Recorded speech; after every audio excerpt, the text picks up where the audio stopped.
Որն է ուժեղ տղամարդը։ Ինձ իսկապես այդ հարցը հետաքրքրում է։ Ես չգիտեմ որն է թույլ տղամարդը, որովհետև ես չեմ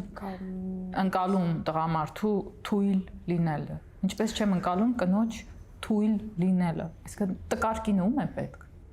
Գիտես, ես կարծում եմ, որ տղամարդը իմ համար հատկապես տղամարդը պետքա կպած լինի իր էմոցիոնալ դաշտին նաև։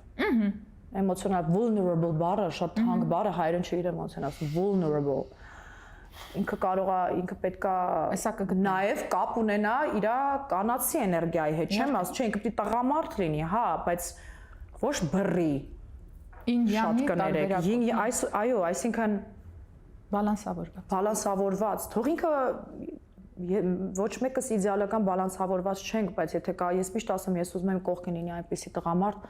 ով որ այնքան աշխատանք է արել իր հետ, հանդիպել է իրան այն կետի, մինչև այն կետը, որ այդ կետից է, որ ես ու ինքը իրար հանդիպում ենք, մենք կարող ենք միասին աճել ու դառնալ թագավոր եւ թագուհի։ Այսինքն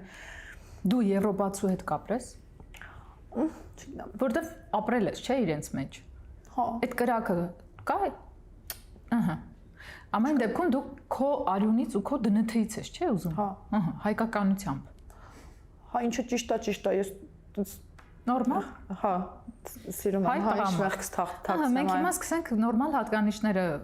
կան արժեքներ ու կան թանկ morals, values, որ ուրիշ ազգ չի կիսում ինձ հետ, արժեհամակարգ,